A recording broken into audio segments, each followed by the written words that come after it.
Hey, I want to thank you for joining us on this edition of Polk Place. I'm Bryan Lacey, and a first timer on the show. Kind of got an email from a friend of ours that said, "Hey, can you help him out?" And whenever Paula asks me for anything, I am like, "Of course, yes." So I'm going to introduce you, Gospel Inc. His name is Ray Steadman. He's the executive director. Welcome to the show. Thank you. Thank you for having me. So you're friends with Paula, and see, now you know my dilemma. When Paula says something, email, calls, text, "Hey, can you help me out?" What else can I say? Yes. She does incredible work. Met her back when she was with SPCA, and then she's been with a couple nonprofits since. Right. So when she told me her story, I was like, yeah, we got to get him in. So let's talk a little bit about Gospel Inc. What exactly is it? Yeah, Gospel Inc. We're a nonprofit. We're based in Lakeland, Florida. We've been an organization since probably 2011 is when we would filed for our 501c3 tax exempt status. And really we were just an organic organization that some college kids got together and said, hey, let's go feed the homeless.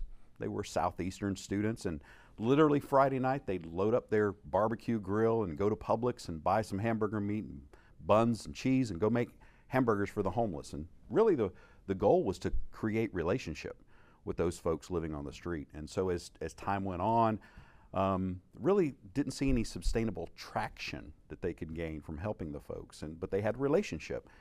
And so when 2020 hit, COVID hit, there was a lot of government money out there.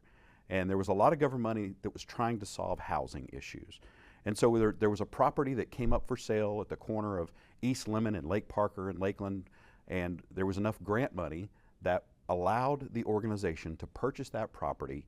Had to be a shovel ready, couldn't be something that you wanted to build, it had to be something that we could move people in rapidly.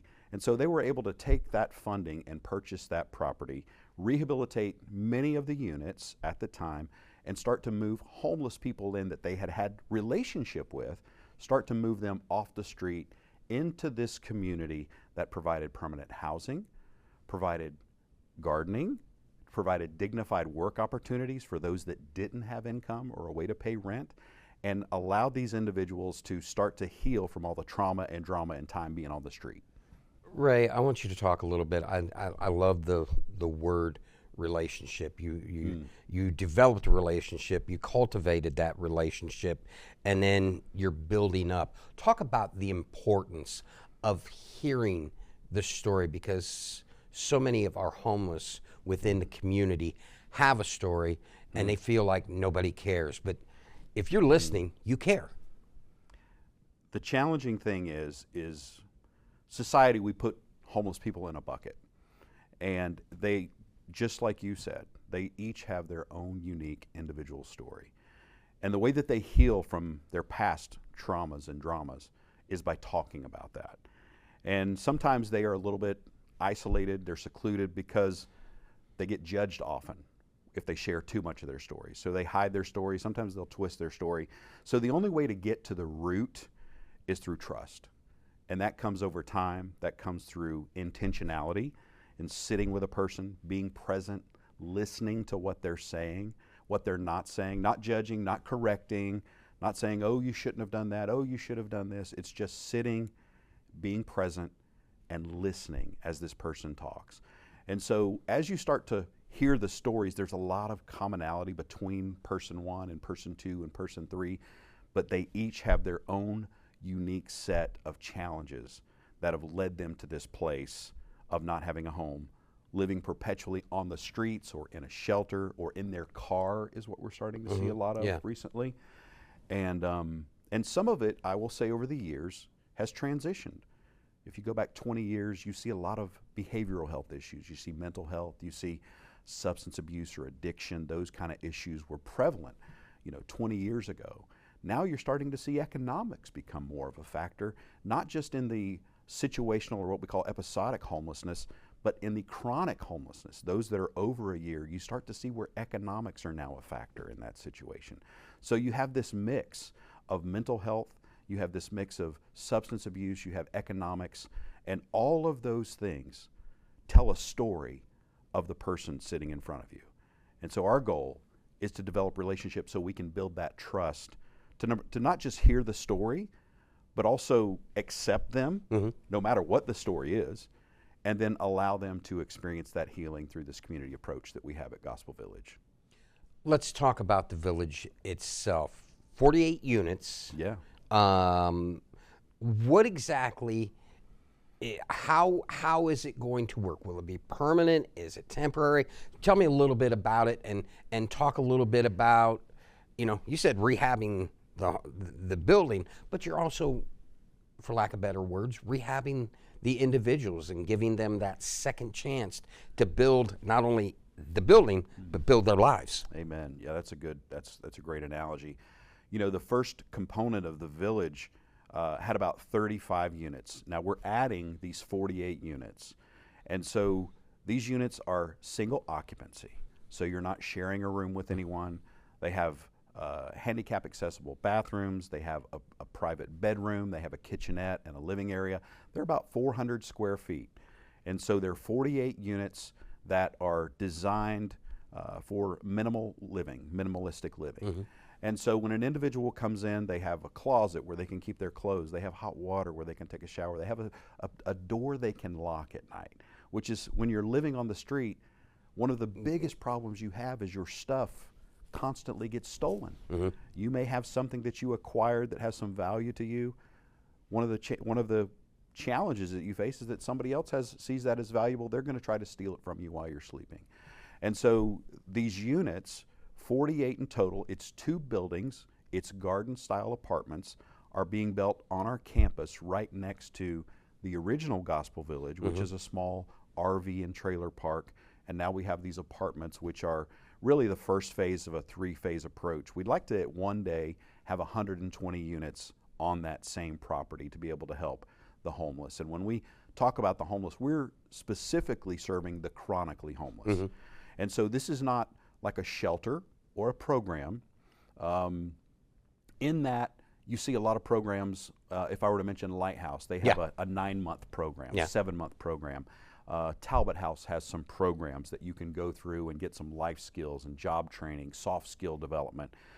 This is permanent housing.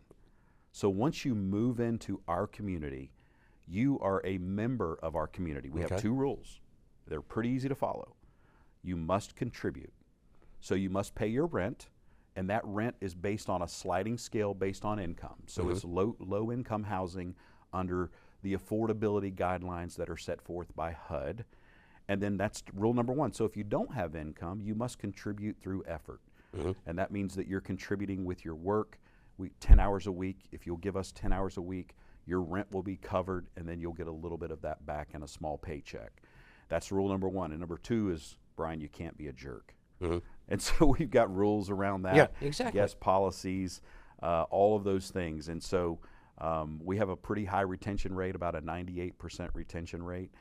And the folks that have left us, some of them have just walked off because it is challenging. Exactly. When you've lived 3, 5, 7 years on the street, sometimes your mind gets the best of you and you start to not trust and start to think your neighbor's out to get you. The edge. So there's the mental illness factor.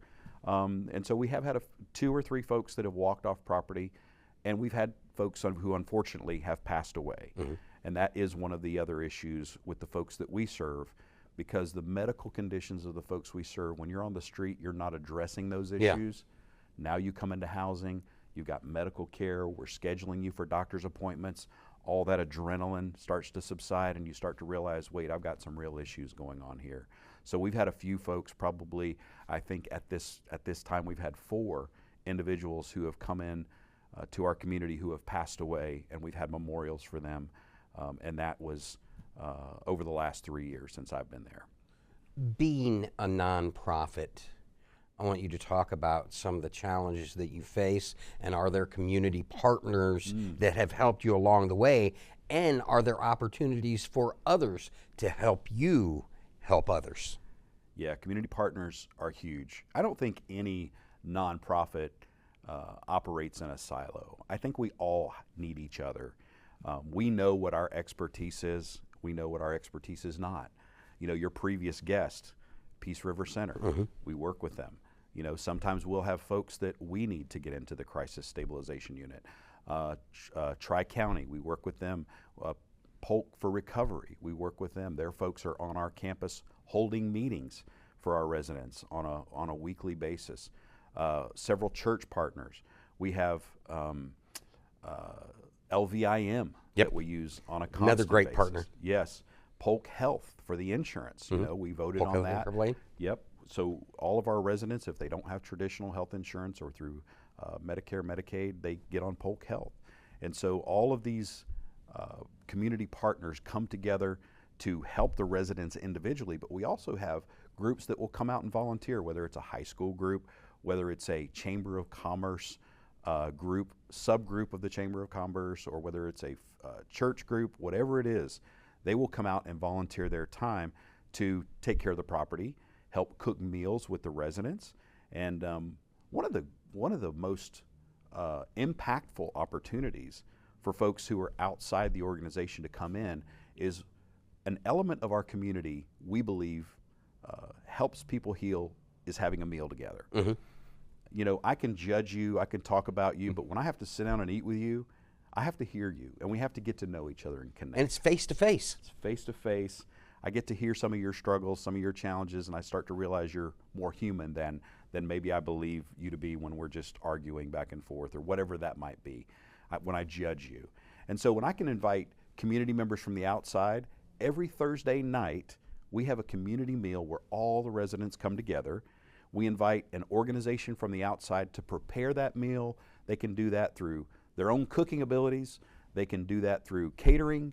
They can go to Jimbo's and get some barbecue. They can go to Publix and get pub subs. Whatever they want to do, they can provide a meal for our residents. Those individuals then get to interact with our residents, and then our residents get to interact with each other and get to know some of these community members who are pouring back into them. And it's not just a meal. You know, usually we have got, you know, bingo going on, or we have karaoke. We've usually got some of the games set up for the residents to play each other in some games. So it's a fun night, and that happens on every Thursday night. And then of course we have other opportunities to serve. We have Saturday serve days that are available. So all of the volunteers, the other organizations, Lighthouse, Talbot House, the Mission in Winter Haven, all these organizations, we all work together, and we're very familiar with each other and help each other because we just cannot operate in a silo. Ray, I understand the biggest thing that we're trying to get the folks out to do. We've heard a little about your story, but we want to invite the public out to a ribbon cutting. Let's talk a little bit about that. Yeah, so the ribbon cutting, we had a groundbreaking ceremony back in October of 24. We had raised enough money to build 2 buildings and all of the site work. So it's a very large project. 48 units are huge. I don't care what municipality you're in. If you're bringing 48 permanent housing units into an area, that's a very big deal. And so we started this process with breaking ground and construction back in October of 24. And so now we're at the very end of that process. We're in our final inspections for the city of Lakeland, and we're going to be cutting the ribbon for these 2 units. And we're going to be bringing in 48 individuals who are currently living on the streets, living in their cars, or homeless in some capacity, whether they're in a shelter or whatever that might be. And so we're going to have people come and see the units. Some of those units will be empty. Some of those units will be furnished. Some of those units will have people living in them. And so our goal is that we want to share with the community our approach, what these units look like. You know, we talked about dignity a little bit. There's dignity in work, there's dignity in contribution, but there's also dignity in how I live. You know, the trailers that we remodeled, we did them with excellence to the best of our ability. But at the end of the day, some of those trailers are 50 plus years old. Yeah. So there's not a lot you can do with that. These units are brand new. There is dignity attached to the living environment that the folks who are coming in are going to have available to them. So if they wanted to invite someone over, you really would not know that the individuals living here were formerly homeless. These are built with such quality and excellence that anyone coming in would say these aren't homes for the homeless. This isn't low income housing, whatever stigma you want to attach to that. There's a tremendous amount of quality and excellence put into the design, the materials, and the layout of each unit. Got just a moment left. In the final minute that we have together, inspire those that may be seeing this, hearing about you for the first time, to give of their time, give of their resources, give of their hearts, and become part of Gospel Inc. Right. Gospel Inc. is here to serve our neighbors. I think if I could inspire anyone, I would just ask you to come and see. The biggest thing that you will take away from getting to meet our residents is because when we see that person living on the street perpetually, I think we all have a thought that we get, that we latch on to. I know for myself, I go to Lowe's in Auburndale a lot. There's a couple of guys that are perpetually at that bus stop that's right outside of Lowe's. And so when I think, my goodness, if I could help those individuals, well, I do have the ability to help those individuals. My only problem is I got 48 units, and I probably need more like 200 to 300 of those units. Mm-hmm. So I would say if you're a member of the community, come and see what's happening at Gospel Village. There are solutions. We're not the end-all, be-all, but we do believe that we can solve about 80% of the problem of chronic homelessness. And so come, go to our website. There's opportunities for volunteerism. You can donate financially through our website. You can see upcoming events that are happening. In the fall, we'll have a walk-a-thon where we talk about the impact of walking on the homeless. The average homeless person walks about 29,000 steps a day, which is a tremendous amount. So we invite you to come find out about our solution and how we are ending homelessness for the individuals that are coming into our program. Ray, I want to thank you for coming in today, sharing your story with us. Anytime that I can do anything to help you promote the good that you're doing in this community, please come back and see me. Absolutely. Love to be. And thank you for having me. This is a wonderful opportunity for us, and we're excited about the 48 individuals that are coming into our community, and maybe at some point in the future we'll even have one of them come tell you their story. Well, thanks for coming in. I appreciate it. Thank you. Gospel Inc. will open 48 new construction permanent homes housing the chronically homeless of Polk County. The expansion will bring the local number of homes serving the formerly homeless to 80. Gospel Village is more than housing. It's a community that offers an arts and crafts studio, a sewing room, egg-producing chickens, a fresh produce garden, access to choice pantry, work without income, and community dinners and community events taking place throughout the week. Now, if you need more information on them, look them up on the web at gospelinc.org or give them a call, 863-940-4069. If you enjoyed that episode of Polk Place, I invite you to like, share, and subscribe to the channel, and even check out the next one.